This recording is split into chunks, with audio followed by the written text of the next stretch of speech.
The following program is underwritten by... It's important to handle any pet behavioral issues with love and care rather than pain and punishment. That's why Dr. Roger Mugford from the Company of Animals created the Pet Corrector, which allows you to safely change unwanted behaviors in your dog, like barking, with a simple...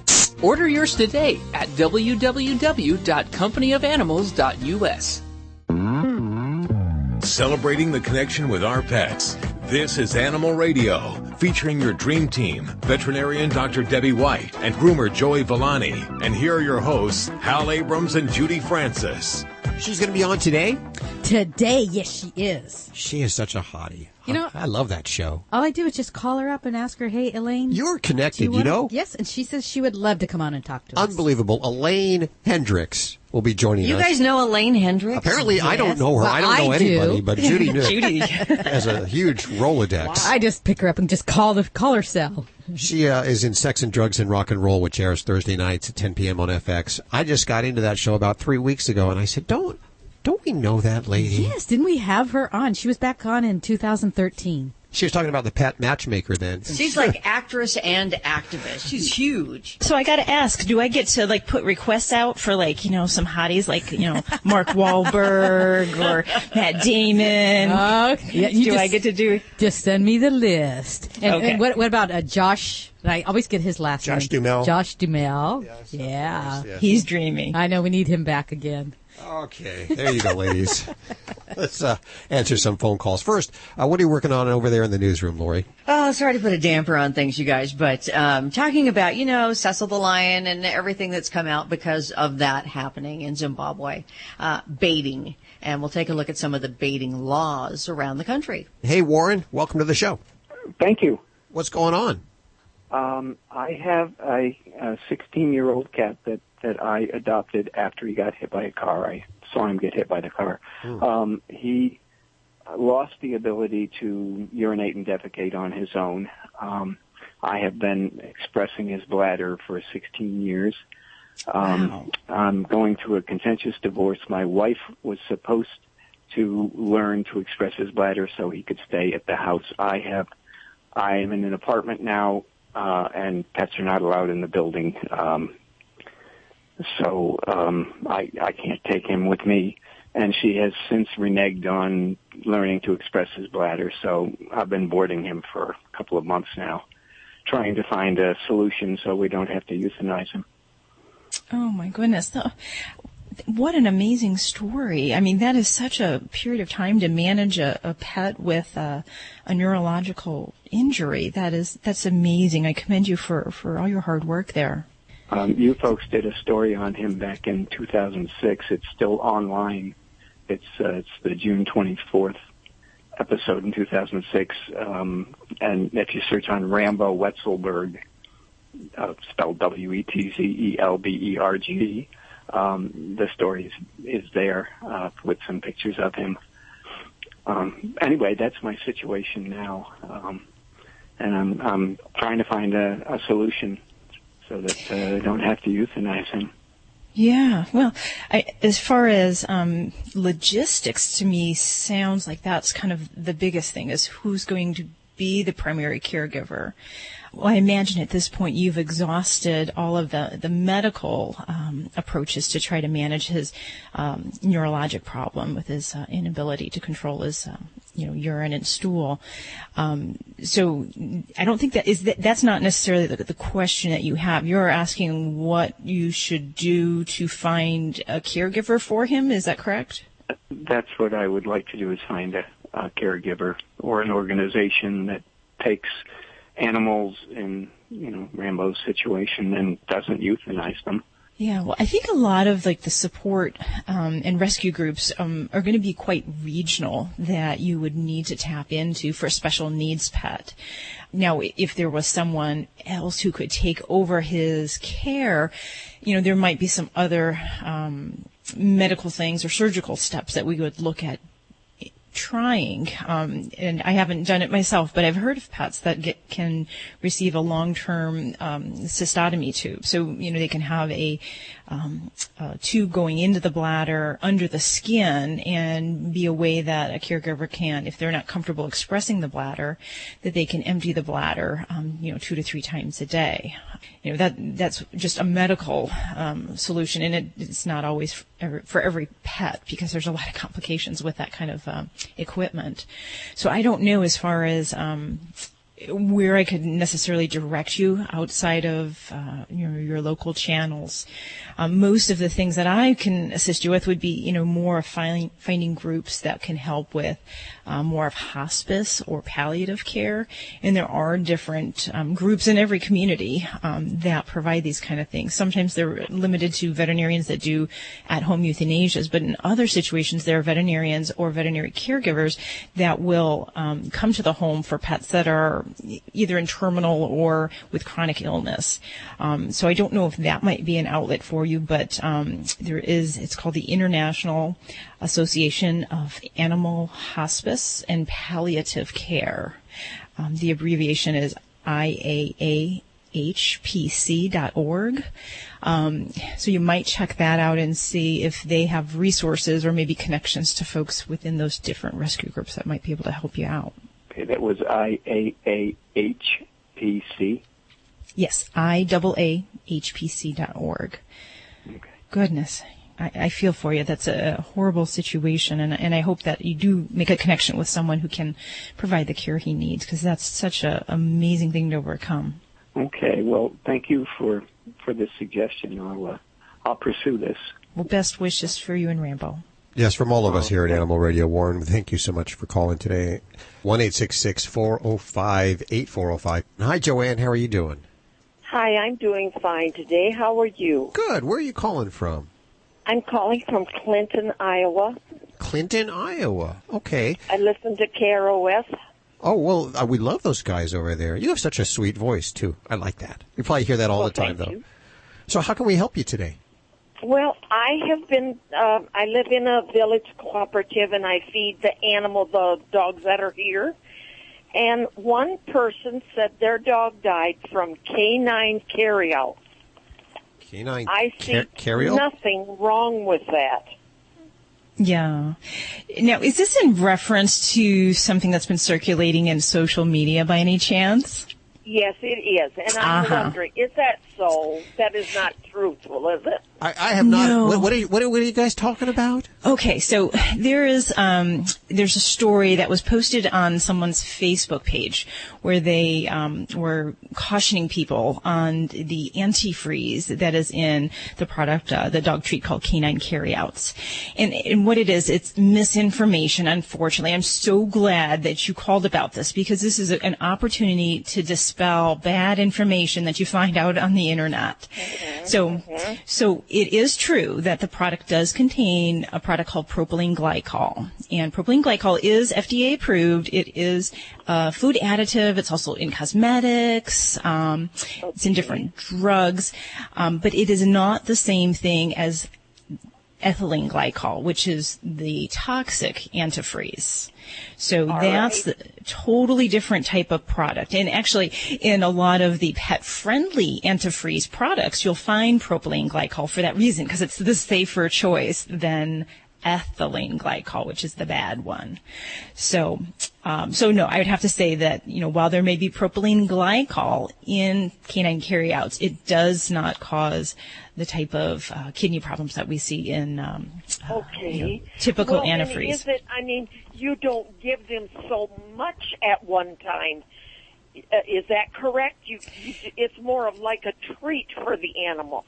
Right. And, the amounts of propylene glycol that we would find either in our food products or in an animal product are very, very low.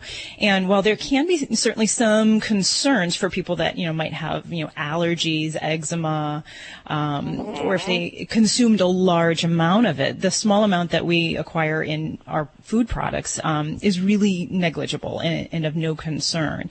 And I think it would have to be, there's been some toxicity studies where you'd have to have over 5% of your total food intake to include propylene glycol. So we're talking, this is a very low level compound. So yeah, so I wouldn't be scared by that. Is that right? Okay. No, and I think I'm glad to know that. Yeah, and I feel think terrible if something happened to an animal that I had been giving treats to. No. And like I said, this has been a problem or a concern that kind of falsely has been out there for years with other pet food products where someone got on it and just kind of mistook the ingredient.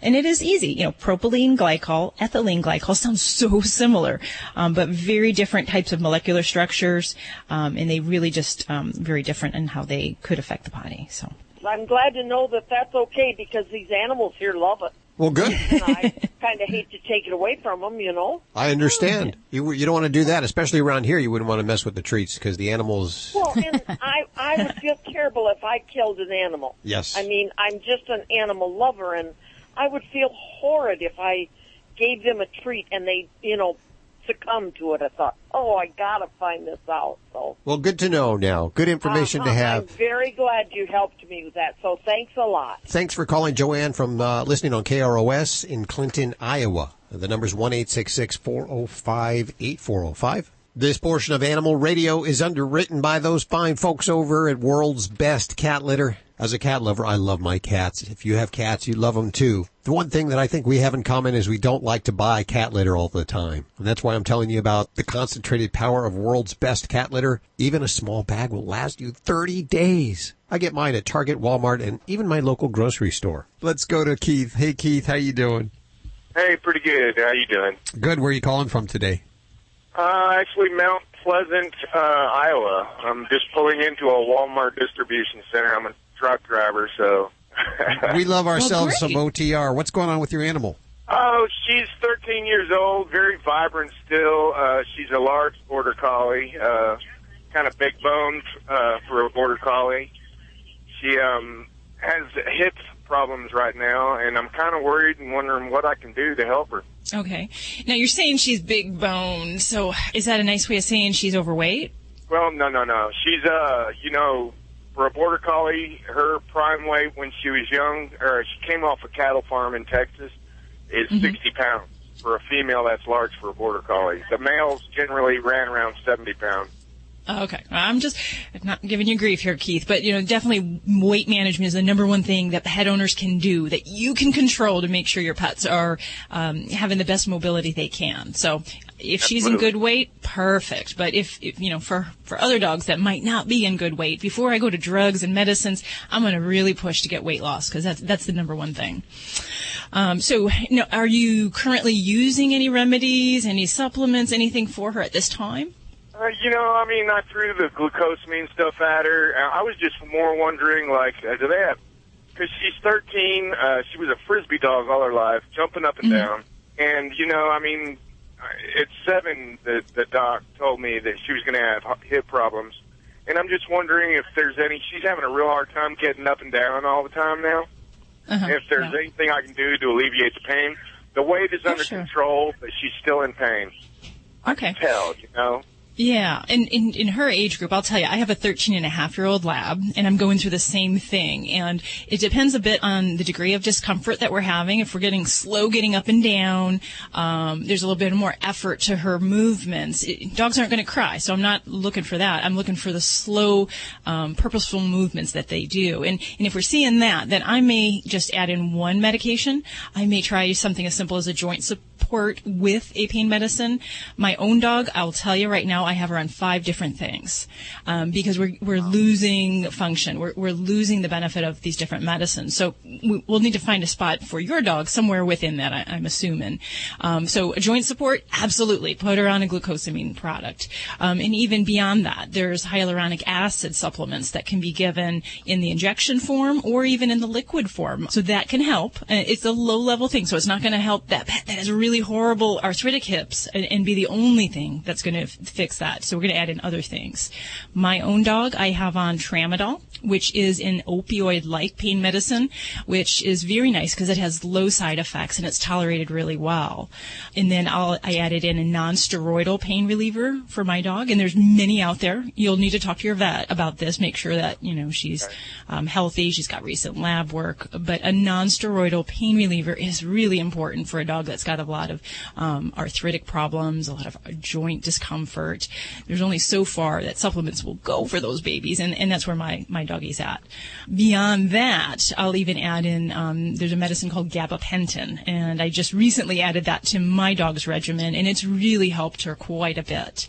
But that's where we kind of build upon this, and it's what we call multimodal pain management. So one medicine doesn't stop pain enough in many older pets, so we have to kind of dabble in different pathways to try to relieve their discomfort and to help them move. And so if you're new to starting something with her, I'm not advocating trying 5 things like my dog, but I would definitely see about getting into something that's maybe well tolerated like tramadol or gabapentin, and then see about a non-steroidal with your vet.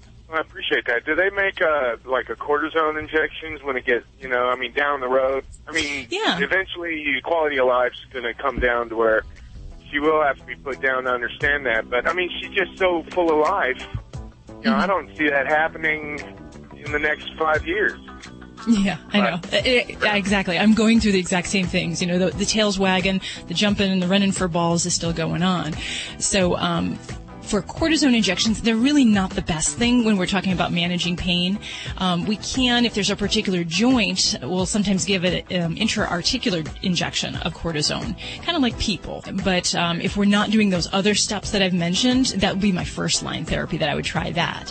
Now, I have looked into, and believe it or not, they actually do stem cell therapy for dogs with hip dysplasia and arthritis.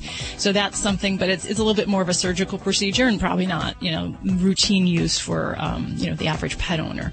I appreciate your input. You're listening to Animal Radio. Call the Dream Team now at 1-866-405-8405. Fido Friendly Magazine presents the 7th annual month-long pet adoption tour, Get Your Licks, on Route 66. Along with community sponsor Zeus Dog Toys and media sponsor Animal Radio, the tour travels from LA to Chicago, powered by Sprinter Rentals, stopping at shelters along the way to support adoption events with a giant spinning wheel filled with prizes you can win.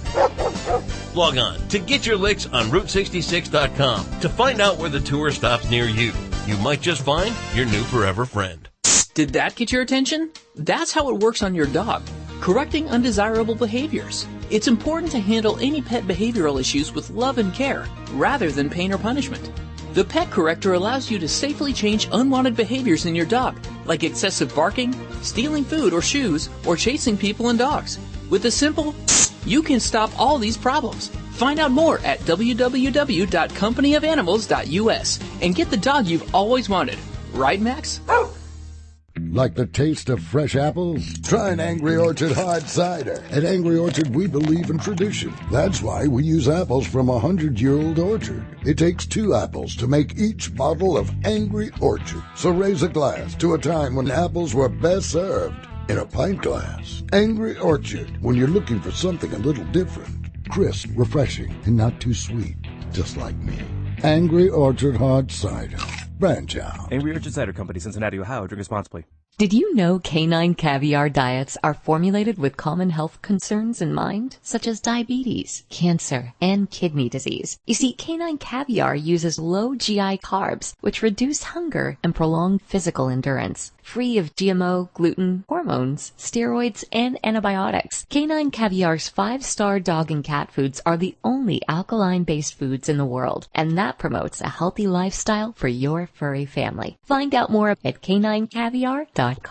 Hi, this is Iron Chef Kat Cora on Animal Radio. Please adopt a pet.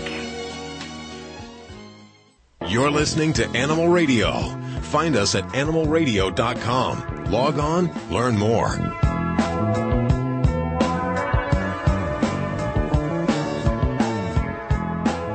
It's Animal Radio. We're celebrating the connection with our pets. Here's the toll-free number, 1-866-405-8405. I've just been informed that we perhaps will get a call from Elaine Hendrix in just a few minutes. If you watch the brand new FX series, Sex and Drugs and Rock and Roll with Dennis Leary and Elaine Hendrix. She does a fine job there. And when she's not on stage, she's an advocate for the animals. So she'll be joining us in just a few minutes. Hopefully, keeping those fingers crossed. She might be on set with Dennis right now, so we have to wait and see. Hit and miss, okay. Yeah. Joey Villani, what are you working on? Well, we're going to talk about the new licensing that we're trying to pass with the states and what you can do in the meantime to keep your pet safe while in the grooming salon. How are you guys doing with that? Getting any further on that? It's going along really good. I mean, we got a really good structure, good base, got great people working on it, and we got, a few states, including the state of New Jersey, who really wants to work and make this happen. So when government and industry get together to make something happen and work together, it's a good thing. Are you ticking off a lot of groomers? You know what? I know we're going to, because nobody likes change. But the best example that I can give is it's the seatbelt law. Nobody wanted to wear a seatbelt. And then a few years later, when you don't wear your seatbelt, you feel naked not wearing it. So it's the same thing. It's great change that's going to happen, but it's something that's necessary. And I don't think anyone can argue the fact and the things that we're putting on the table. It's just common sense stuff. And it'll save lives. Yeah, most importantly. Exactly. Okay. We're going to head to the phones in just a couple of seconds, but first let's check in with the newsroom. Miss Brooks, what do you got going on? Well, I think everybody loves a police officer who loves animals, and we have a great story about, when they have that magic touch and they're the officer, they go, it's an animal call. Let's send Officer so-and-so out. We got a great story. You're going to love it. Quack, quack. This is Animal Radio, baby. Dogs or cats, horse or emu, animals are people too. When Chris Morrison took his dog Oscar to the vet, he had no idea what was wrong with his 5-year-old lab. The vet suspected Oscar might have eaten something other than dog food, but when he went into his stomach, he was stunned. Vet Bob Hesketh found 13 golf balls. One of them was black from having been inside Oscar for so long. Oscar's owner explained that he and Oscar loved to take long walks on the golf course at night. He knew Oscar liked golf balls. He had no idea he was swallowing them. Oscar's now on a diet of watered-down food until his stomach heals, and although he can still go for walks on the golf course, he wears a muzzle as part of his no golf ball diet. I'm Britt Savage for Animal Radio. Animals are people too. Animal Radio. This is an Animal Radio News Update, brought to you by Drs. Foster and Smith Pet Pharmacy, with prescription medications and over-the-counter products like Advantix flea and tick medication delivered right to your door. Learn more at fosterandsmith.com. Hi, I'm Lori Brooks. What American dentist Walter Palmer did using bait to lure Cecil the lion out of the African Conservation Park is as illegal in most states as it is in Zimbabwe. It's alleged that a hunting party had tied a dead animal to their vehicle in order to lure Cecil out of the park and sent it an area about a quarter of a mile away from the park. All that area.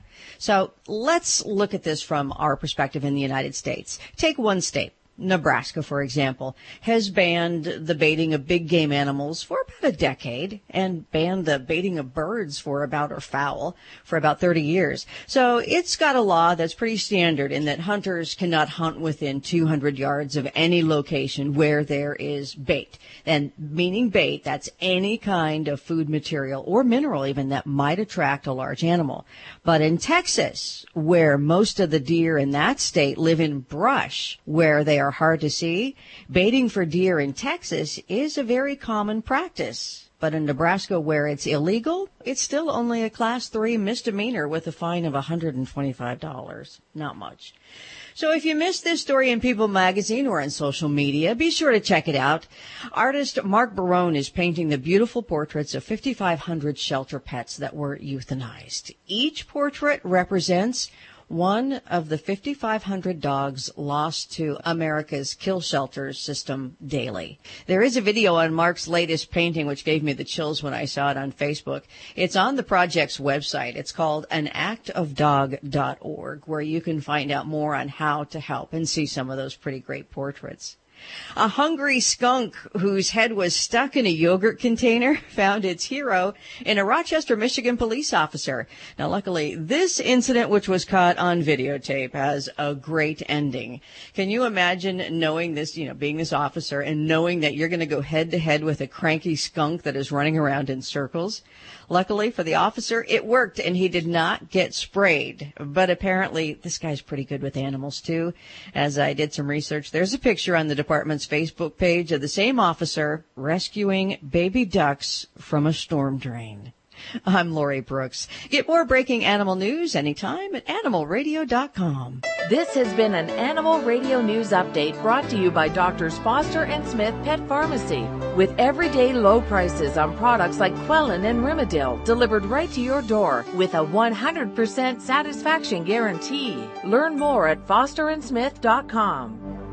Doctors Foster and Smith Pet Supplies have a Vet VIPPS accredited online pharmacy covering all your pet's needs, from heartworm medications and anti-inflammatories like Rimadyl to non-prescription items like Canine Advantix Flea and Tick Preventive. Doctors Foster and Smith has your pet covered. We'll even contact your vet for you, all with a 100% satisfaction guarantee. Low prices every day with free shipping on orders over $49. Shop online at fosterandsmith.com because your pet's health and happiness come first.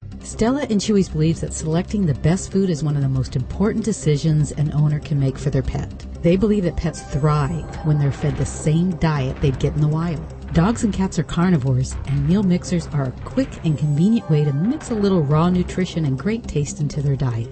Made from premium raw ingredients like grass-fed meat and cage-free poultry with organic fruits and vegetables. Meal mixers help kickstart your kibble. Learn more at StellaandChewy's.com. You're listening to Animal Radio. Call the Dream Team now at 1-866-405-8405.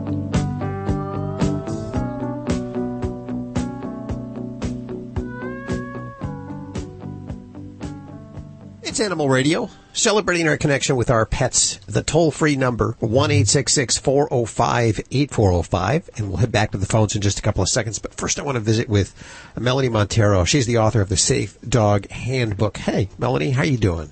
Hey, Hal, how are you? Very good. It's not only a book, but I'm taking the online course. You have an online course. It is so cool. Thank you. I'm so excited about this course. It's just the latest thing I've done, and I'm so excited to spread it far and wide with everyone. We have a lot of pet professionals that listen to the show. So if you work within the industry, you deal with animals all the time, there's some things you should know, like CPR, and what else should we know? Well, definitely, whether you're just a pet parent or a pet professional, you should know everything to do in a life-threatening emergency in those moments before you can reach the vet for treatment. Sure.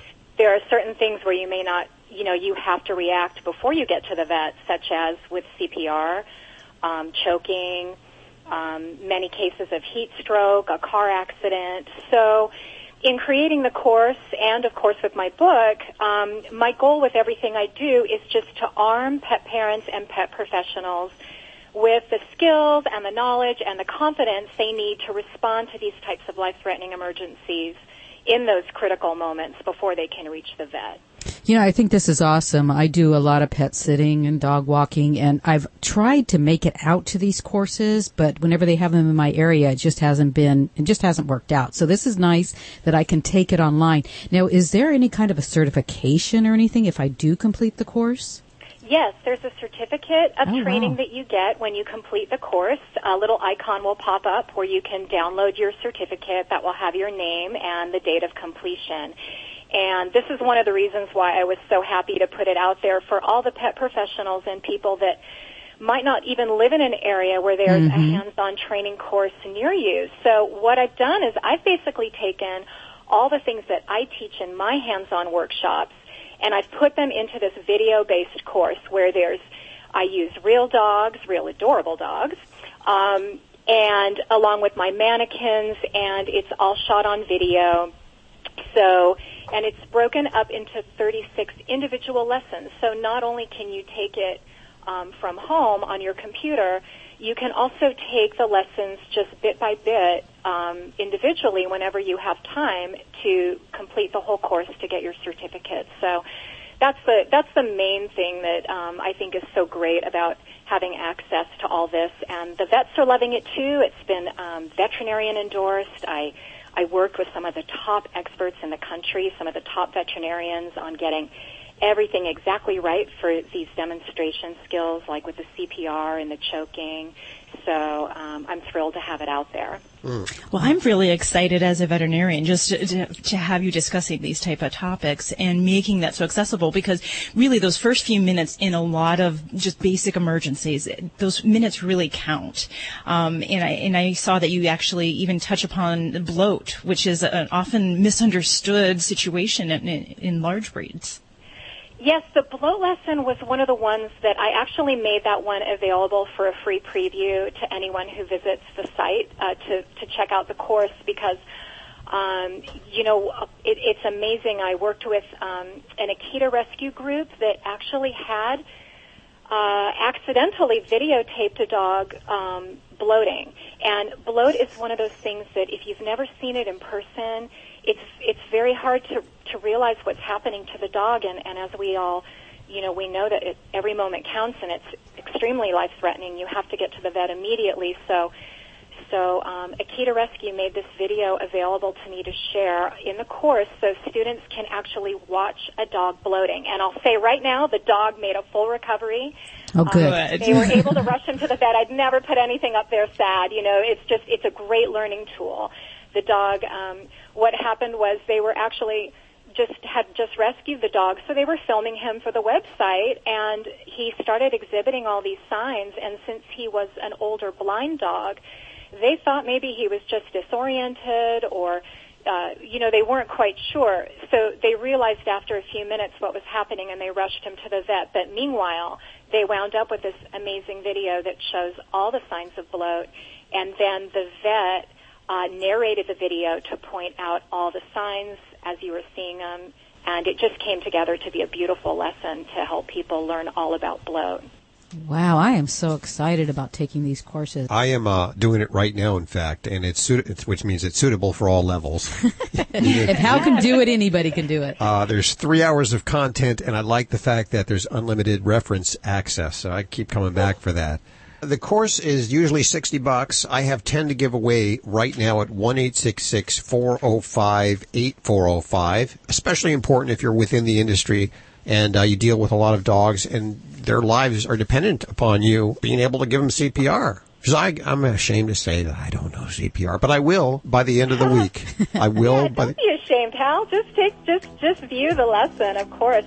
Melanie Monteiro joining us. Thank you so much. I'll put links to all of this over at animalradio.com so you can sign up for the course right now. Let's head back to the phones for your calls. Toll free, 1-866-405-8405 for Dr. Debbie or Joey Villani.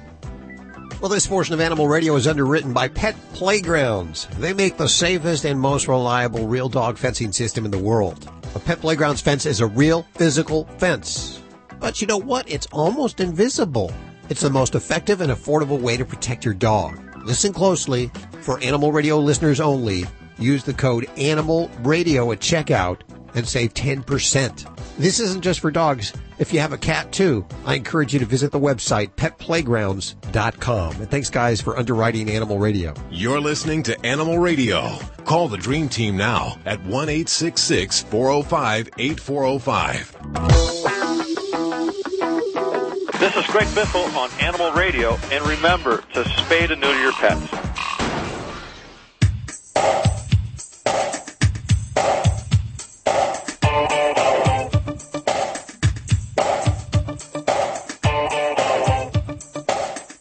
It's Animal Radio.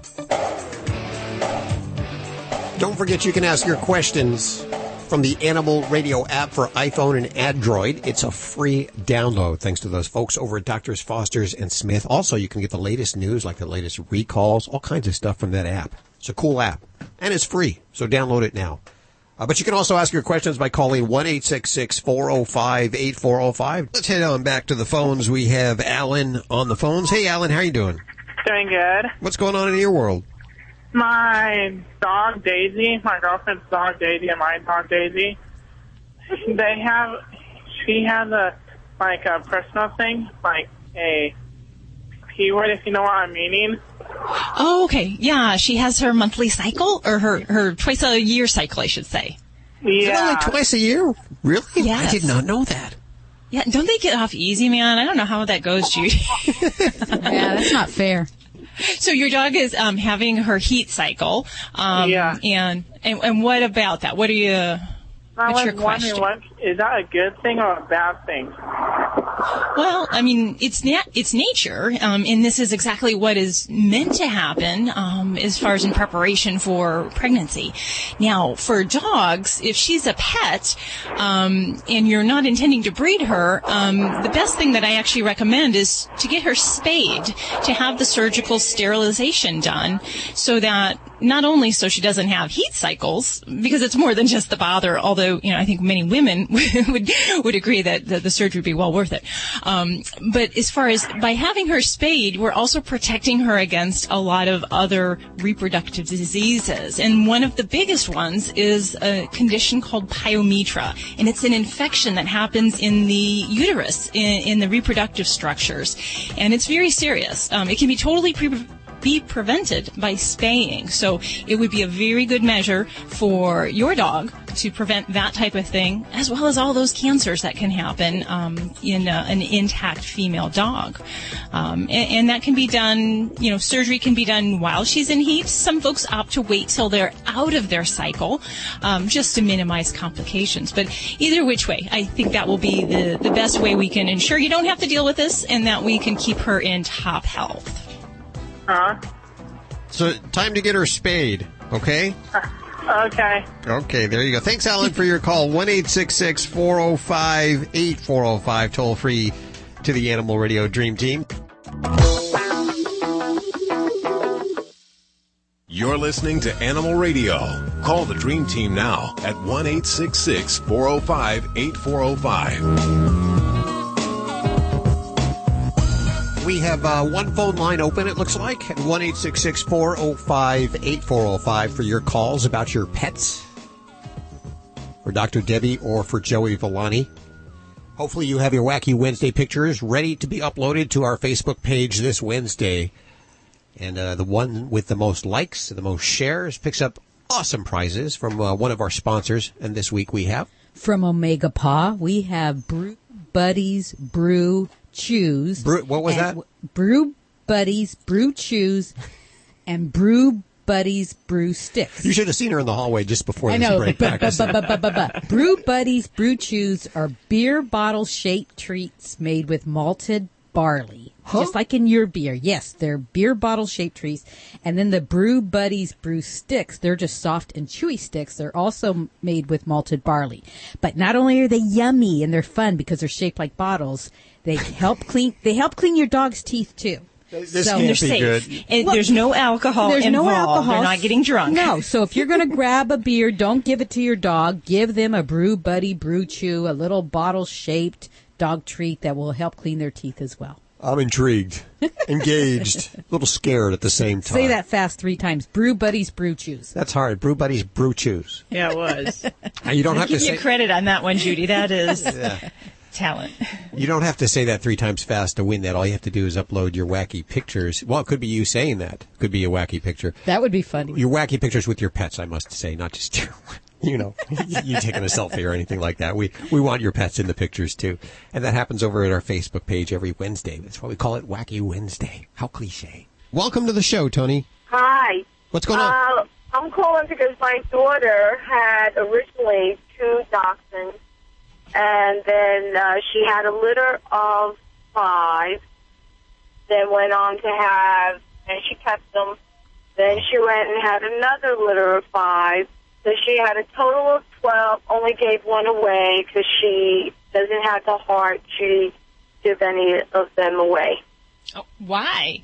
She I doesn't don't know. have the heart to give them away? Okay. No, she loves them dearly, and I don't know. She said that when she was younger, I had given away her dog, and she was very heartbroken, so she quit. So let me get this straight. Your daughter has 11 dogs? Yes. Whew. Oh, my goodness. So the first thing I would say is the benefits of spaying and neutering here. I cannot stress enough that we need to intervene and to get some help for her household, because there is no reason to have repeated breedings just for the experience or because she loves dogs. We have to make sure she didn't want that to happen. Well, it's going to happen. Dogs do that. They will reproduce when given the option and the opportunity. It is our job as their human caretakers to make sure that doesn't happen. So we need to take those steps. So whether you have to walk her in to a veterinary office and help get her that help that she needs in making that connection and to make that determination.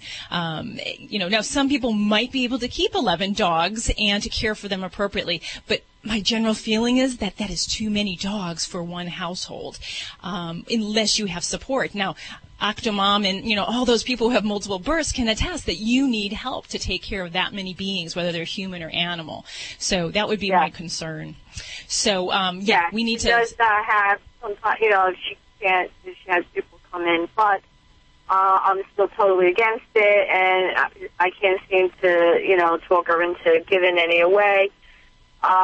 In the meantime, not to mention the cost, and, I tell her it's selfish because there isn't any way that you could give enough attention to all those dogs either, besides, amongst many other things. But would you say, the males should be all neutered, or...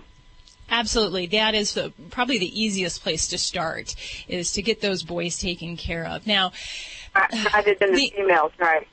Well, that's usually an easier fix, if you will, for many households. So that would be one thing to do. Now, the thing that I think we need to really talk about is that you've mentioned that, these dogs may not be getting the care that they need. Now, dogs are social creatures, and they really do thrive on interactions with people. And it is pretty difficult, if not impossible, for one person to provide that level of closeness and that social bonding that a dog needs to be really happy and to thrive in their environment. So that would be one big selling point that I would say for her. But I will be honest with you. I think we need to get some help for your daughter in the human healthcare field. Because this has tones to me of a possible hoarding situation. And the situation in that veterinary and human healthcare person to help her out and to see, because if I were face to face with her, we could say, okay, why isn't your dog spayed or neutered? Let's go through this. What are the risks? What are the risks of having 11 dogs in the house? Not alone fights, infectious disease, parasite control, all of these things, social situations just due to overcrowding. All of these things play a role, whether we want to look at them and recognize them or not. They will be there.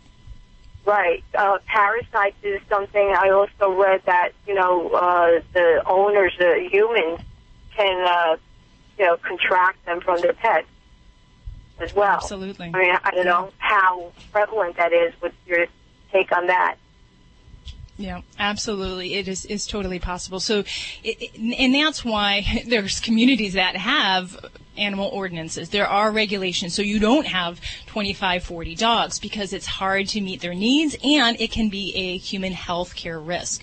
So, yeah, I think we really need to not worry about hurting her feelings. We really need to worry about getting those pets out of there and then hopefully getting the help that she needs to recognize this behavior and, hopefully turn that around there. Good luck with that. We appreciate your call today and wish you all the best of luck. It's a tough situation you have to deal with there, but I know you're going to do the right thing. Yes, I really thank you for your help, and I'm going to, try to resolve this, hopefully. Thanks. Let us know how it goes. Okay. Everyone knows a dog that steals food and or toys or shoes, right? Oh, yes. Okay, here's the trick. Just that. That's the pet corrector from the Company of Animals. It produces a gentle hiss, distracting your dog and enabling you to bring focus back to you where you can reward them for not stealing the toys or shoes. Find out more and order yours today. Companyofanimals.us. Ladybug looked up at the radio just now. She's like, I'm not doing anything wrong. You're listening to Animal Radio. If you missed any part of today's show, visit us at animalradio.com or download the Animal Radio app for iPhone and Android. Hi, this is Bob Barker on Animal Radio, reminding you to help control the pet population. Have your pets spayed or neutered.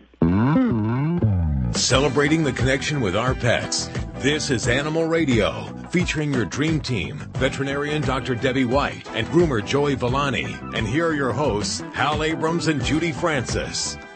This hour, we're going to visit with Elaine Hendrix from Sex and Drugs and Rock and Roll on FX. Great new show with Dennis Leary. If you haven't had a chance to check it out, you might want to set the DVR to tape Thursday nights, 10 p.m. And before that, we're going to continue to take your calls for Dr. Debbie and for Joey Villani at 1-866-405-8405. Lori, what are you working on over there in the newsroom? Well, there's crime in every area. And talking about pets, there's a scam going around that might happen to you over the phone. So we'll tell you who you can hang up on coming up. Ooh, I heard about this. Listen up. Lori will have some important information for you in just a few minutes. Welcome to the show, Linda. Hello. Where are you calling from? Hi, I'm calling from Torrance, California. Los Angeles area. What's going on? I have Dr. Debbie right here. Yes, I have a 13-year-old Chihuahua named Daisy, and she is beginning to have gum problems. And I've had non-anesthetic cleaning done for her in the last 2 years as she's getting older, being concerned, about putting her under anesthetic. But her gums, she's had extractions previously, too, when she was younger because her teeth had problems. But now her breath is getting really strong. Okay, just calm down, doctor. Just calm down. She's all red right now. As soon as you said. And I wanted to know, what is a home remedy that is good to really maintain her gums? She has a little bit of bleeding. If I clean it regularly, I use a little bit of peroxide and water, but someone told me about the salt water rinse with some baking soda. Okay, I'm going to have to back up because Hal, he saw me kind of popping my top over here. As far as with non-anesthetic dental cleanings, all I can say is this is one of the biggest hoaxes that people think they're doing some good for their pets, and they are not. If a non-anesthetic dental cleaning is done, basically you get a better feel that, wow, I've done something for my dog because there's tartar that's chipped off the teeth.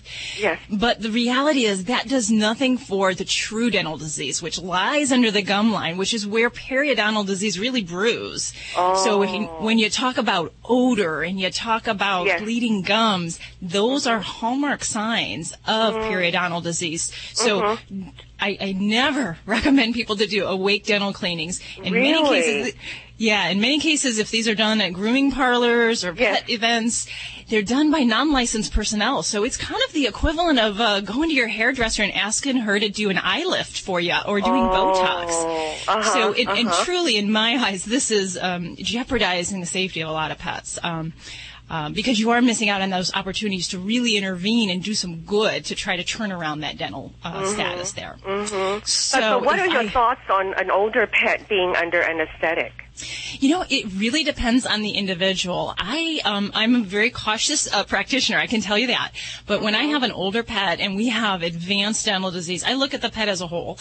So I look to see are there other ongoing problems, other health problems going on that might pose an extra risk. But if we just have an old dog with bad teeth, that is not a reason why I will not do a dental cleaning. And I've done dental cleanings, extractions on pets that have horrendous mouths because people are afraid to address that when we have an older pet. Really? That fear alone is just jeopardizing your pet's safety because we're ignoring that bacterial film, all those negative products that are through the blood system affecting other organs. Swallowing it. Like she's swallowing all the bacteria every day. Swallowing, but it goes through the blood system. And we know dogs with dental disease can also have heart disease because that bacteria travels to the heart, can cause kidney problems, liver problems, all sorts of things. I could go on and on.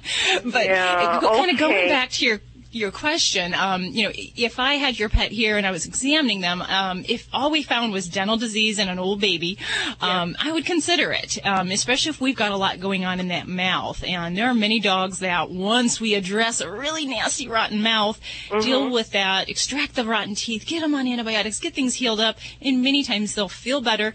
They'll notice they have more pep in their step, and then we have an overall healthier pet.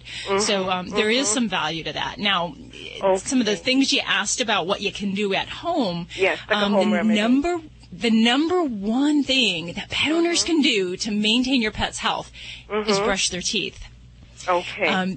That is the best thing because that exercises the gums, and it also helps to dislodge the bacteria and the plaque products at the gum line. Now, if you got a lot of gunk in there already and there's bleeding gums, oh my God, don't do that because that's already an ouchy, painful condition, and we need to intervene. Then once those teeth get cleaned, you can get on a real good regimen at home. And I usually don't recommend things like salt water. It's just, it can cause vomiting when they ingest enough of it. There's so many other better products that we can use that are safe for pets because anything you put in their mouth, they're going to swallow. So even like peroxide can cause nausea, vomiting. It can burn if they have abraded gums. So, but there are some good... What are some products that I can use in the interim until I guess until you can make that decision to take her in? Sure. You might check with your veterinarian what they carry, but there's some great products that have chlorhexidine, which is a type of an antiseptic that is safe for use on the gums. MaxiGuard, CHX Rinse, there's oodles of them out there. Those can be available usually in sprays or gels. Sometimes you can just apply them even with a toothbrush to the area. But those would be things that you can do to kind of help control a little bit of that surface bacteria. Maybe do a little bit just to kind of help control things. Until I do. Yeah, she does have one bad tooth on the bottom that is because I've examined her teeth, and there's one tooth that probably needs to be extracted. I think that's where the bleeding is not massive right now. It was worse a few weeks ago, but I see traces of pink when I use a cotton ball. So that tooth is a bad one. And this I obviously can't see everything because I can't see your doggy's mouth, but if she's in good health, and you sound like you're very motivated to things how you can intervene, and I think with getting things potentially cleaned up, you can really do some good work in trying to maintain that mouth. And I'll tell you, I think give her more years. Yeah, she in general, she has a good appetite. Activity is moderate, being that she is 13. But it's just that she does tend to sleep a lot more now. Definitely. Yeah. Well, give your baby a pat on the head and all my best dental wishes to you. I can tell you, the oldest dog that I did a dental cleaning on was 19 years old. Okay. Well, that gives me a little more reassurance. And I didn't want to do that dental cleaning. Non-anesthetic. That it's really like a fallacy that it's going to help her. Yeah, definitely. So thank you so much for your call, and give your little Daisy a good pat. Take care. 1-866-405-8405. And we go to Joanne. Hey, Joanne, how are you doing? Oh, hey, I'm doing fine. Sorry to keep you on hold for so long. Phones are burning white hot over here, but you're up. What's going on? Well, we've got a great cat, and we're trying to train her on a leash, and we're wondering if you have any tips that you can share with us. Okay, sure. Well, I gotta commend you. That's for some kitties, that's a big undertaking. For others, especially those that are really food motivated, it's not all that difficult. So tell me about your kitty. Is there a particular breed she is? How does she normally respond if you ask her to do things for you, or you try to make her do something? She already comes. She only gets treats. I've had cats before, and I've always had them come by rattling a can with treats in it, and she only gets her treat, if she comes to the can. She's food motivated, I suppose. She's a long-haired, all black. Never had a pretty cat like that. And she loves to go outside, and she's an outside-inside cat. She's timid. Okay. She's a scaredy cat. Scaredy cat in what way? Noises. She's afraid of the cars and trucks. She's afraid of dogs. She'll hide and hunker and run in, that type.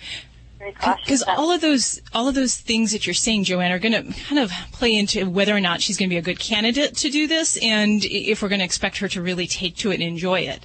Now, for a kitty that's fearful of sounds, cars, dogs, I'll have to say for leash training for outside, that may not be the most enjoyable experience for her.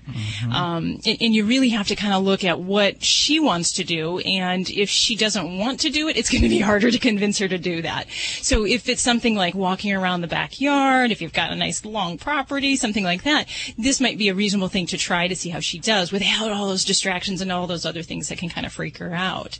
But yes, you can definitely work towards training her. The first step with kitties, if you do want to leash train them, is to really get them accustomed to the fit of a harness, and that's the most important thing. You can use a collar, however, for cats, since they can sneak out, get frightened, and slip the collar, I really think the only way you should do this is to do it with a body harness.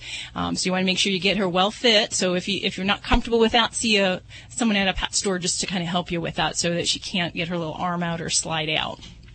Yeah, I did buy her a harness, which I'm on Kodiak Island, and we really don't have a pet store. But, the leash is more like a toy. She'll want to go after it because she likes to go after the string. That's okay.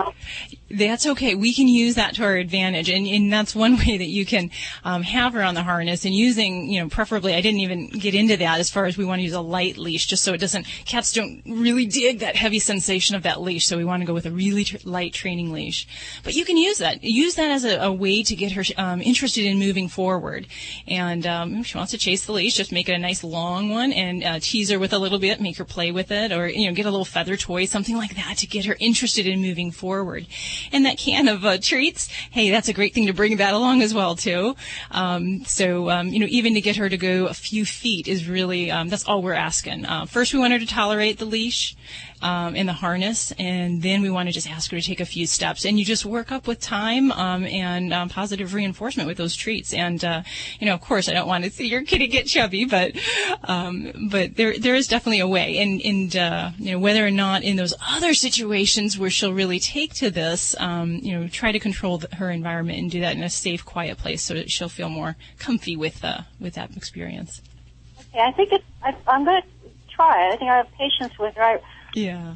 Well, that's a great way to get your kitty out and moving and get them some exercise. So I think, Joanne, that your call is probably going to inspire a lot of other people to consider that. Take their cat along with them traveling and in the car. It's a great way to make them a safe traveler. So keep up at it and let us know how that comes along. We will be anxiously waiting to hear how things are going there up in Alaska. Judy, she walks her cats all the time. I do, and she does. My cat travels in the RV, and I open the door of the RV, and he walks from the house out on the sidewalk and walks right into the RV and gets up on the dash, and he's ready to go. It's the weirdest thing to see, I'll tell you right now. Well, this healthy helping of Animal Radio is brought to you by Stella and Chewy's. Pets thrive when they're fed on the same food they'd get in the wild. And meal mixers are an easy and convenient way to add raw, nutrient-rich meat, wholesome fruits and vegetables, probiotics and antioxidants to any diet. Learn more over at StellaandChewy's.com. You're listening to Animal Radio. Call the Dream Team now at 1-866-405-8405.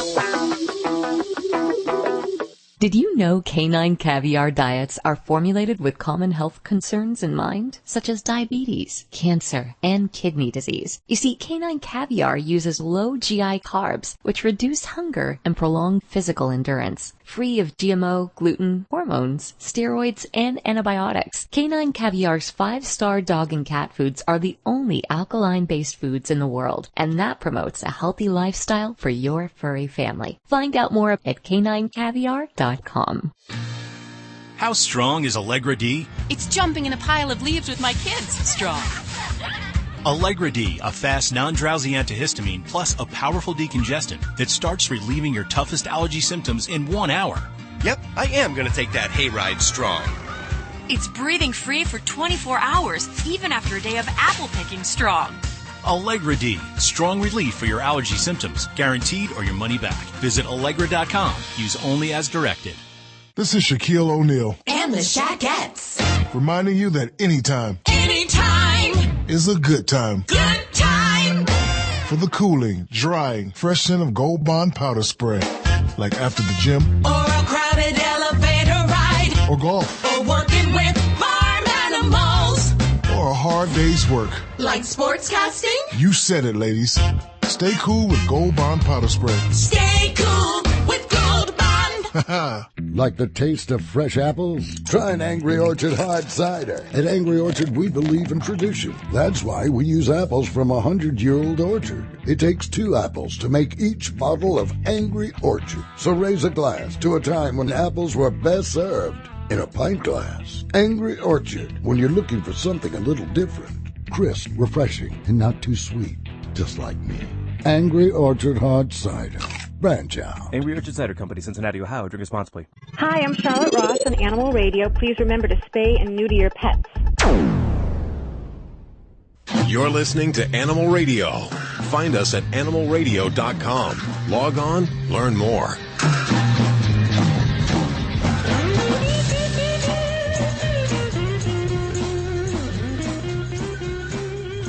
It's Animal Radio. Celebrating our connection with your pets. The toll-free number, 1-866-405-8405. Would love to hear from you for Dr. Debbie or for Dogfather Joey Villani. And we'll head back to those phones in just a couple of seconds here. An article out of the Guardian about North Korea and their pet ownership. Mm-hmm. You know, we are so blessed in this country to have really freedom, I guess, I should say, after reading this article. In Pyongyang, North Korea, most common pets are monkeys and dogs. Wow. And few outside the capital can afford to have animals because they take a lot of money and a lot of effort. Mm-hmm. Although some people keep dog for their meat or to guard their house. Sad to say. But if you use electricity without the government's permission in North Korea, you're subject to a big fine. It's illegal to use a microwave or a rice cooker because they consume too much power. So, people use these devices in secret, and to catch them, public servants stop by the houses and randomly do checks to see if people are using microwave ovens or rice cookers.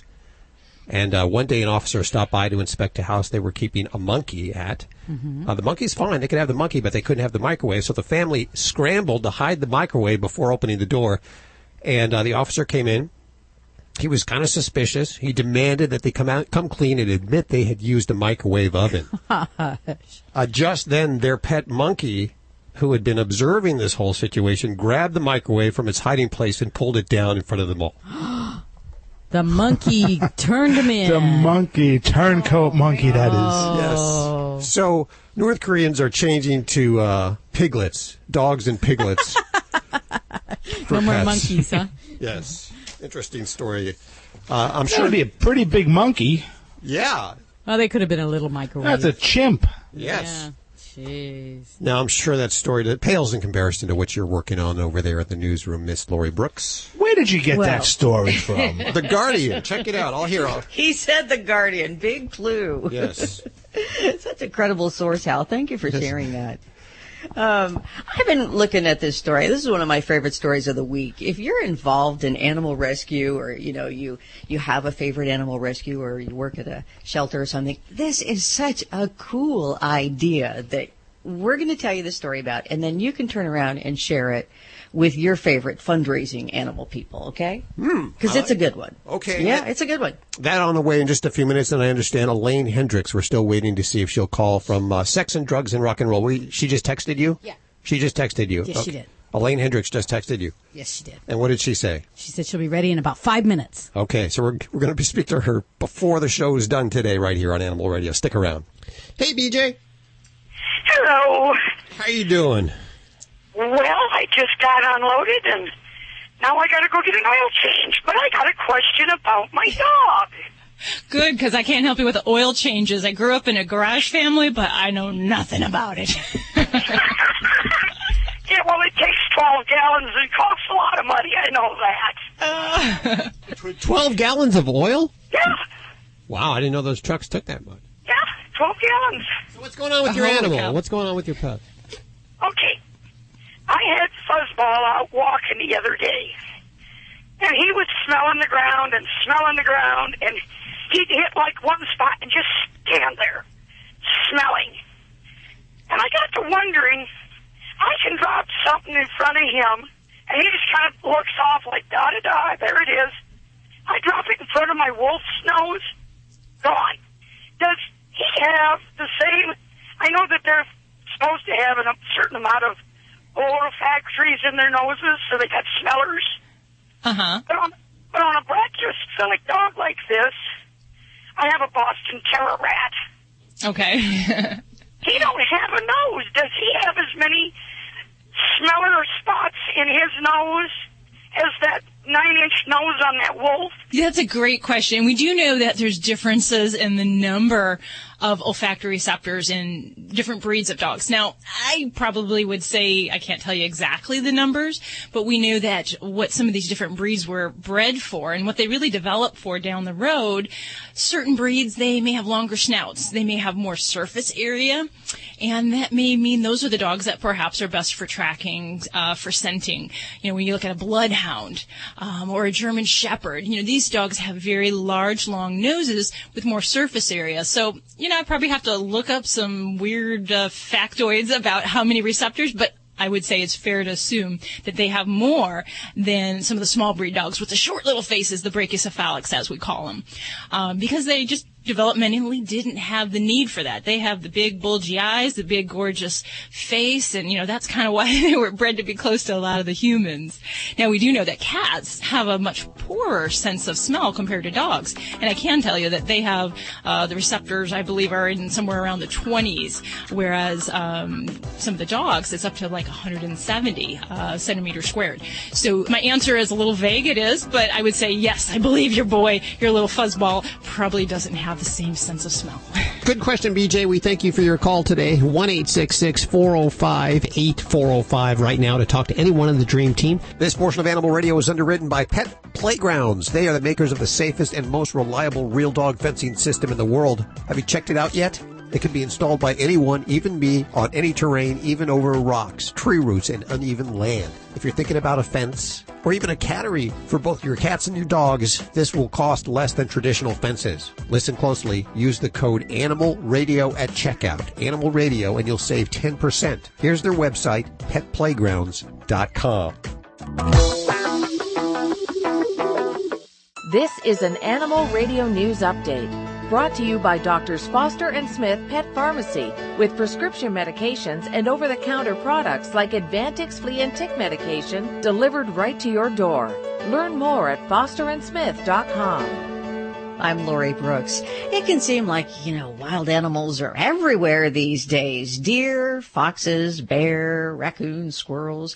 Wildlife management experts say increased sighting of forest animals in urban places continues to skyrocket. They say that building a house on an empty quarter-acre lot doesn't just disturb the animals that live on that quarter acre. It starts a big chain reaction and causes the loss of another 2.5 acres due to all of the road construction and schools that have to be put in and stuff like that. So they say protecting animal habitat and including more swaths of nature throughout our environment, well, isn't just good for wildlife, but studies have shown that it improves the quality of life for we humans too. Pets FBI Ohio and its 50 volunteers, which reunite lost pets with their owners, are having a little trouble solving a case where a scammer is taking advantage of worried pet parents. So be warned that some individual is calling people who have lost a pet and claims he's with Pet FBI Ohio and ask for a fee to find the missing pet. Well, apparently they do not ask for fees, and this never happens. So like any phone call where someone asks for money, further investigation on your part is needed with that, okay? Authorities say if you get a phone call from an out-of-state area code and someone on the line claims to be Pet FBI Ohio, just hang up the phone because it is a hoax and it's happening all over the country. Well, here's a super inspiring story of a company in St. Petersburg, Florida, where a local electrical contracting company called Power Design was looking for a fun way to get its employees involved with the community. So you know how the HR department and promotions and marketing all gets together. And they decided that they would do this. They would make a $500 donation to their local animal shelter. In return, the animal shelter brought out 18 puppies and kittens to the company's offices, 15 of those furry visitors found a new home that day, and the local Humane Society there in Tampa has now found a new promotion and marketing tool. I'm Lori Brooks. Get more breaking animal news anytime at animalradio.com. This has been an Animal Radio News Update brought to you by Doctors Foster and Smith Pet Pharmacy. With everyday low prices on products like Quellin and Rimadyl delivered right to your door with a 100% satisfaction guarantee. Learn more at fosterandsmith.com. Doctors Foster and Smith Pet Supplies have a Vet VIPPS accredited online pharmacy covering all your pet's needs, from heartworm medications and anti-inflammatories like Rimadyl to non-prescription items like Canine Advantix Flea and Tick Preventive. Doctors Foster and Smith has your pet covered. We'll even contact your vet for you, all with a 100% satisfaction guarantee. Low prices every day with free shipping on orders over $49. Shop online at fosterandsmith.com because your pet's health and happiness come first. How strong is Allegra D? It's jumping in a pile of leaves with my kids strong. Allegra D, a fast, non-drowsy antihistamine plus a powerful decongestant that starts relieving your toughest allergy symptoms in 1 hour. Yep, I am going to take that hayride strong. It's breathing free for 24 hours, even after a day of apple picking strong. Allegra D, strong relief for your allergy symptoms, guaranteed or your money back. Visit Allegra.com. Use only as directed. Hey, everybody, this is Kenny Lee Lewis from the Steve Miller Band. Just want to tell everybody out there on Animal Radio, thanks for loving your pets. You're listening to Animal Radio. If you missed any part of today's show, visit us at animalradio.com or download the Animal Radio app for iPhone and Android.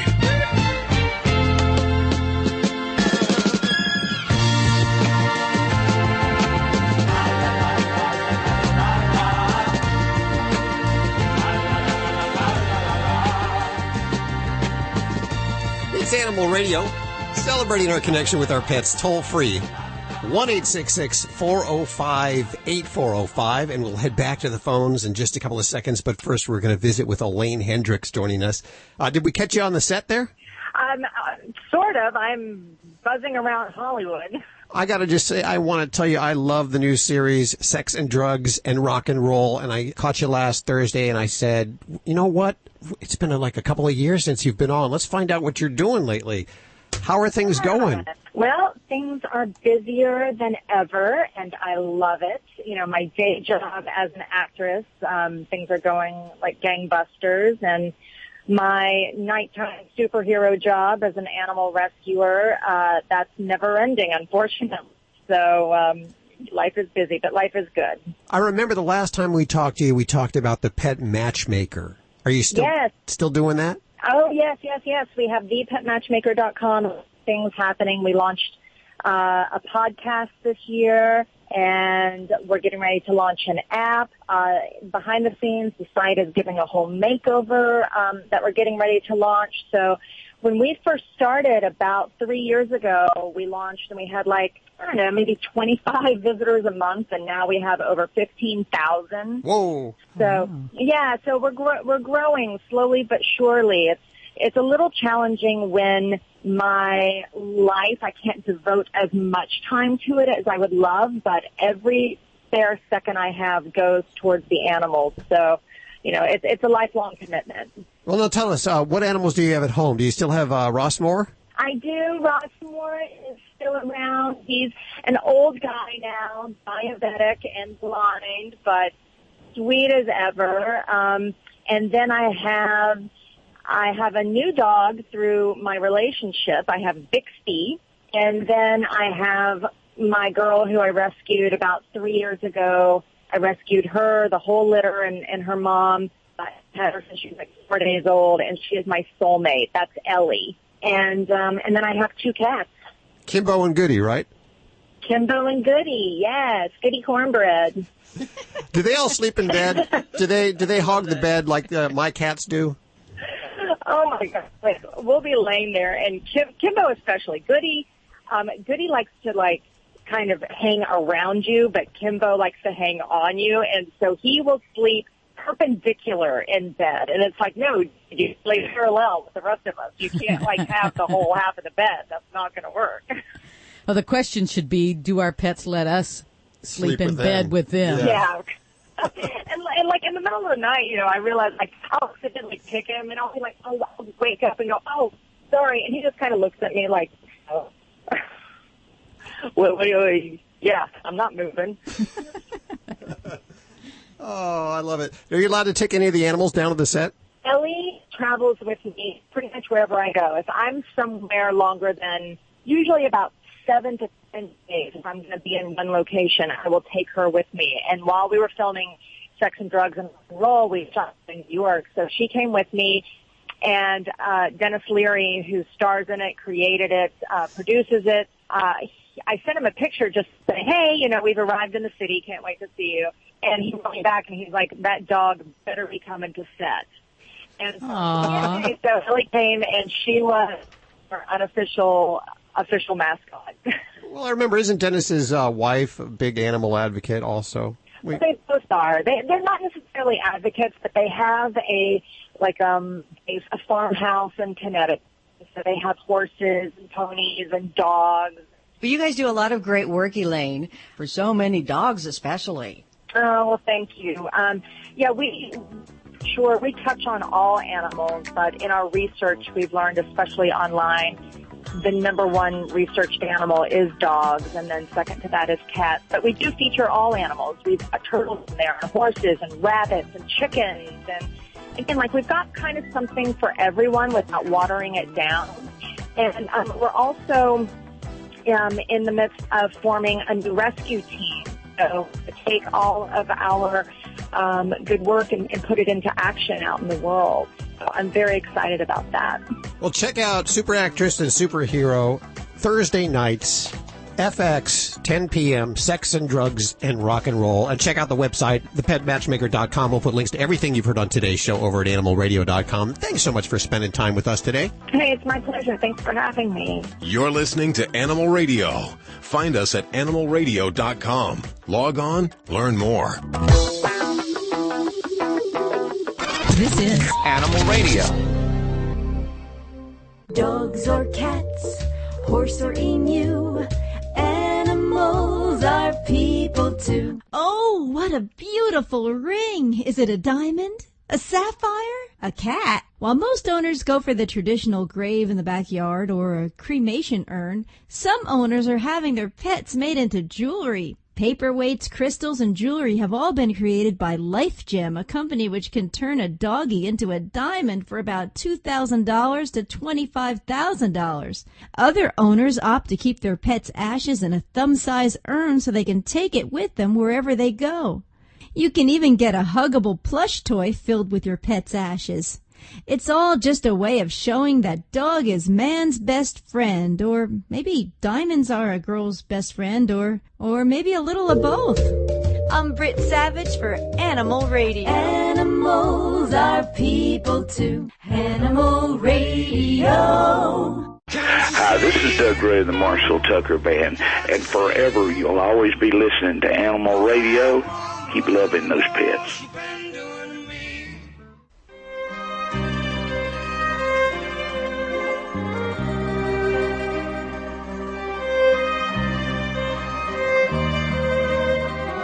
It gives me great honor to present to you, ladies and gentlemen, the Dogfather, Joey Villani, with a very serious look on his face today. How you doing? I'm doing good, but I want to talk about what's going on in the grooming industry, and I know I've been discussing it a little bit over the past couple of weeks, but I've been involved with a bunch of other people in the grooming industry, including PetSmart, Petco, the AKC, to help put together rules and regulations that would govern the grooming industry so you could bring your pet and your pet could be safe and you wouldn't have to worry about it. But in the meantime, my suggestion is to all the pet owners out there is you have to, because this isn't something that's going to happen overnight. This is something that's in the works, and it could take years before it comes to your state. But you want to be proactive about it now. You want to be able to go into your salon and you want to ask questions. Don't just drop your dog off. Know where the dog is being housed. Ask them about the equipment they use. How do you dry my dog? Do you disinfect between pets? What do you use? Ask questions, and if it's something that doesn't sit right with you, And maybe, sometimes people say, well, I feel stupid asking that question. When it comes to your pet, there's no stupid questions. And when it comes to an unregulated industry, you know what? The questions need to be asked. Sure. So ask the question, no matter how ridiculous you may feel to ask it or how it sounds. You know what? Listen to what the groomer says, and hopefully they have a very constructive answer for you, or, something that makes you know they're doing the best that they can. I'll give you a good example. Okay. A lot of groomers use bleach to clean out their kennels, okay?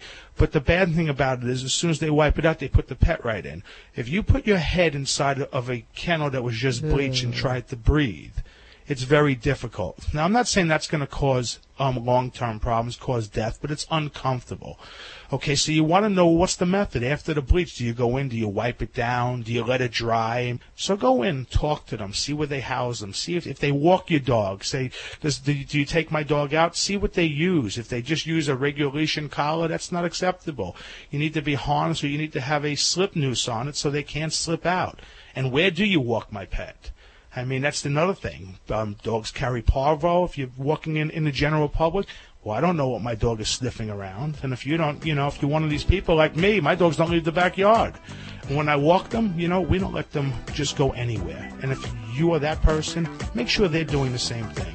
Ooh, wise words from Joy Villani, keeping groomers all across America in line.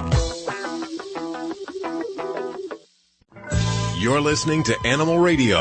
If you missed any part of today's show, visit us at animalradio.com or download the Animal Radio app for iPhone and Android.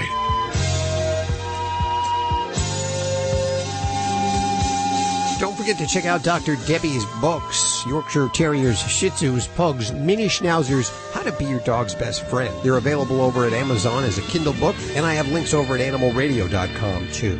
Okay, so before we get out of here, it's been weighing heavily on me. What's going on with you, Dr. Debbie? Well, I like to share the good stories, but I don't have any this week. This week I'm really bummed. I had to euthanize a Shih Tzu because of aggression. Really? Yeah. Because of aggression? Yeah, it was very sad, yeah.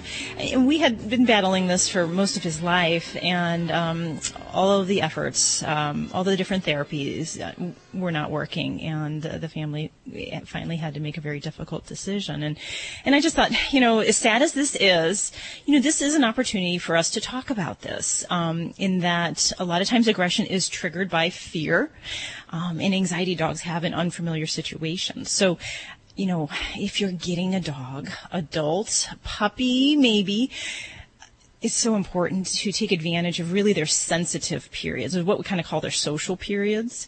And that falls anywhere between 4 and 14 weeks. And it's an opportunity to really expose them to all sorts of things in a positive manner to set up confidence. So you want to expose them to other people, dogs, situations, noisy things. Anything that the pet could encounter in their lifetime, and make that a positive, controlled experience. And then that goes so far in making them more adaptable and just social critters throughout their whole lifetime. So, you can't take away what hasn't happened. So, if you're listening now and you have especially a young dog, this is a great time during those first few months of their life to really put those efforts out to, mold them. It could make all the difference in the world.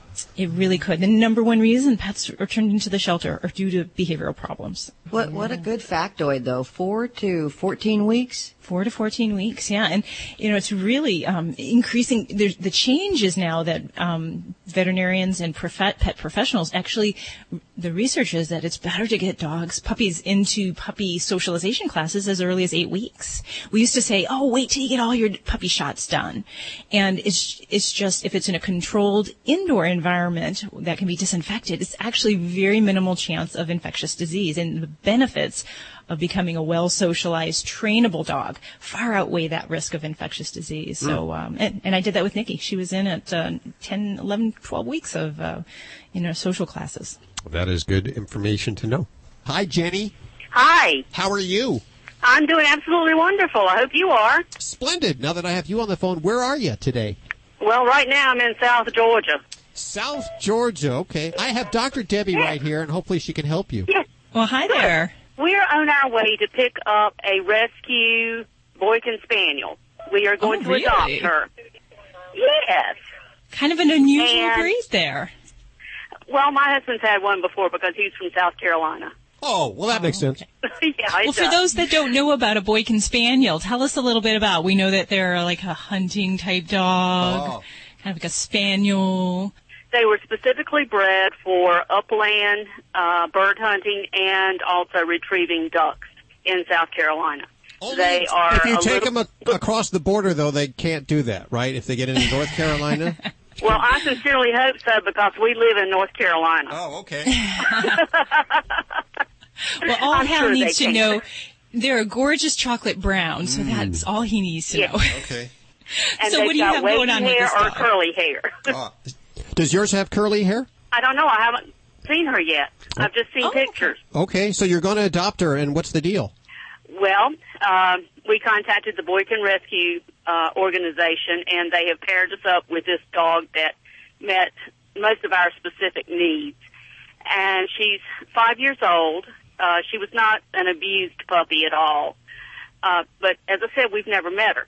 I have never gone to pick up a rescue or adopt a rescue animal, and just wondering how to interact with her to begin with.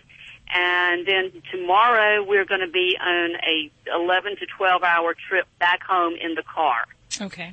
So I'm looking for some guidance of how to handle this situation.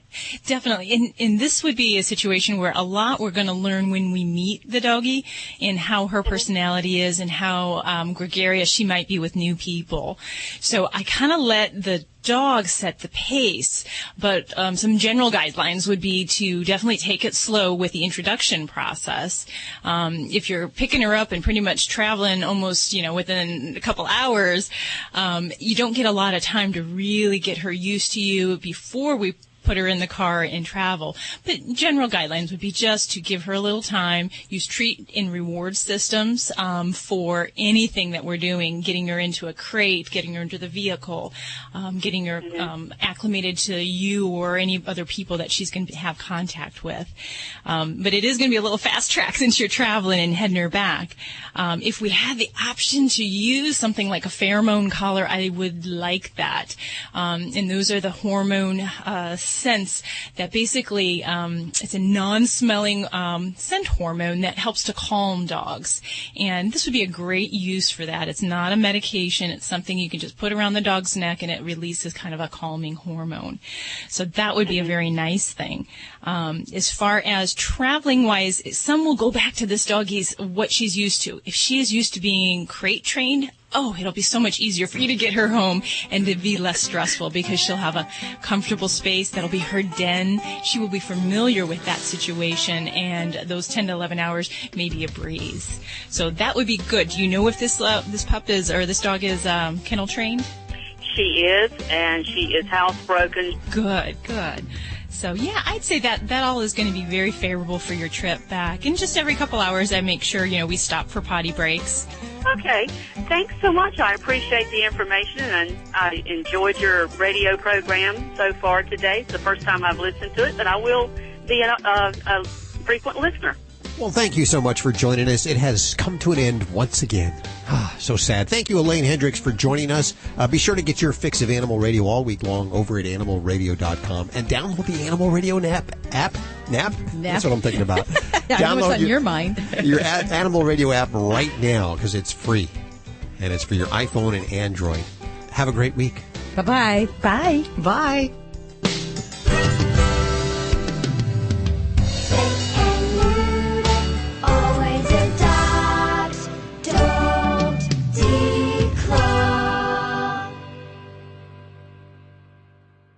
This is Animal Radio Network.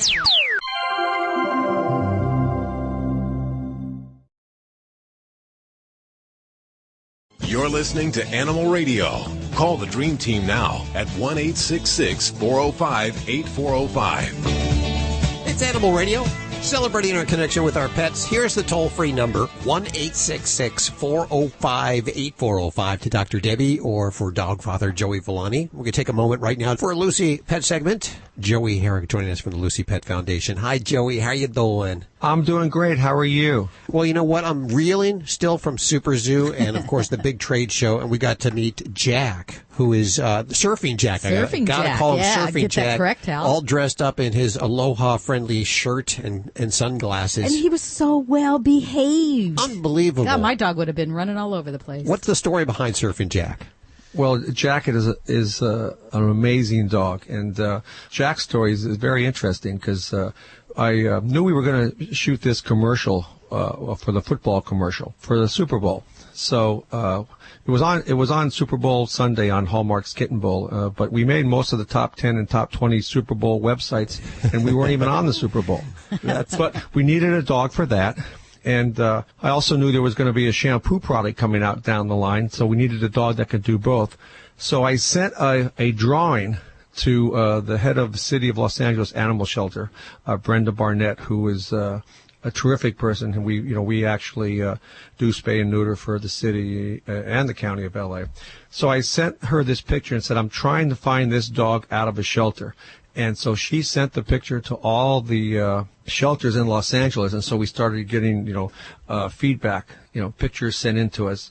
So you had an idea what the dog was going to look like prior? Yes. Okay. And sure enough, these pictures came back with the dogs in different shelters, and here's Jack, and Jack just looked exactly like what we wanted. So I actually went to down to the East Valley shelter here in Los Angeles and found Jack, looked at Jack, and they said to me, well, look, there's a lot of interest in Jack, and you're going to have to come back next Tuesday, and the dog will be available Tuesday, but you may have to get into a bidding war because there's been interest in Jack. Oh, well, now let me explain to listeners real fast. Jack's a golden retriever, and when Joey says that he wants him for the Lucy Pet Foundation and for the shampoo lines, as a spokes dog, correct? So you're going to need a dog that you're going to be able to train, to do tricks, and to be a spokes dog, right? Correct. How did you know that Jack would have these skills? Well, I didn't really. I just knew Jack had the look that was right. So on Tuesday, when I went back, and I was the only one that showed up. Nobody showed up for Jack on Tuesday. Poor Jack. So there was no bidding war. Nobody wanted Jack. But I also brought with me Dr. Halligan, who brought her little doctor bag to give Jack a quick exam, and also a trainer that was going to work with us on the football commercial. And we got Jack. And the trainer was very nervous because Jack had no prey drive, no food drive, no treats, didn't care about chasing a ball. Not good for a dog that you have to train. No. Yes, the trainer for the football commercial was very nervous about being able to get Jack to do anything, since Jack didn't really care much. And actually, I always envisioned Jack to be a male, except this turned out to be a female. Oh, okay, so Jack's not a Jack, but Jack is a Jackette? Jacqueline? Jackie? No, Jack is short for Jackie. Okay. So we started and we shot the commercial, and Jack learned the tricks. Finally got Jack to catch a ball and do all the tricks we needed for the commercial. And if anybody hasn't seen the commercial, if you go to LucyPetProducts.com, there's a click for Surfing Jack, and you can actually see Surfing Jack's pictures and doing some of the tricks, and also the commercial, which is a very moving commercial. But so we got through that, and then years ago, when I had a pet food company, I used to deliver these dog food rolls down to the set of Frasier. And there was a dog on Frasier named Eddie. Oh, yes. And the trainer was Mathilde DeCagny, who's a top trainer. Whenever she'd call the office, I would hear that, hey, they need rolls down at Paramount on the set of Frasier. I would say, hey, I'll take it down there. So, and I never really thought at the beginning of this whole project that I could, get to Mathilde DeCagny to train Jack. But after the football commercial was done, I took a shot, and I called up Mathilde, who remembered me from, 19 years before, when I used to deliver rolls to the set, and told her what I was doing with the Lucy Pet Foundation, and that, I'm trying to stop pet overpopulation. And anyway, she checked out our website and everything, and called back and basically said, listen, I would love to work with you, and it would be a pleasure for me to train Jack. So Mathilde DeCagny got involved with Jack, and it was amazing. I dropped Jack off on a Monday. I dropped her. She lives in Venice, so I went down to Venice, dropped Jack at her house. And on Wednesday, she sends me video of Jack waving and doing all these tricks. It was unbelievable. Jeez. Jack barks on cue, stands up, sits up, bows. It's pretty amazing what she's done with Surfin' Jack. And Surfin' Jack, who had such a sheltered life, now likes toys, now likes treats. And because the name is Surfin' Jack, Jack is learning to surf and get used to water. Oh, wow. And it's a pretty amazing dog, and such a sweet dog. Sometimes I get the dog to come to my house. My kids go, "Hey, where's Jack? Can't Jack come home this weekend?" I said, "Jack's in training." But then, just proves that the dogs in shelters aren't bad dogs or rejects and stuff. They're all great dogs, and you can make them into anything you want them to be. Well, here's a dog that was in the shelter. Nobody came for her except for me. I adopted her. She was in a football commercial seen by millions of people. Now she's got her own product. She's about to become a very famous dog. Can you tell us about her product? Well, actually, I started there's Lucy Pet Foundation, which is a 501c3 charity, and we do spay and neuter and education, things like that. But I started Lucy Pet Products, and like the foundation, I don't take any money from the foundation. I'm not taking any money from Lucy Pet Products. And whatever, the profits of Lucy Pet Products, I'm donating back into help run the foundation. And the first products are shampoos and leave-in conditioners. There's 6 different varieties, but Surfin' Jack has her own shampoo. These smell awesome. I have to say, I got a sample. I got the blueberry shampoo and the blueberry leave-in conditioner. And after washing my little ladybug, I wanted to take a bite out of her. She smelled wonderful. Not only did she smell wonderful, but her white was so much whiter. She's white with black spots, and she looks clean, and she smells wonderful. That's good stuff, too. My son actually used the Surfin' Jack's shampoo on his own hair, but it was I caught him chasing cars afterwards, so I had to shut that down. So I encourage listeners to not only check out Lucy Pet Foundation, as I do every week, but LucyPetProducts.com, and you can learn about Jack, a little more about Jack. See the commercial that Jack is so amazing in, and this whole commercial, a whole lot of animals were really amazing in this.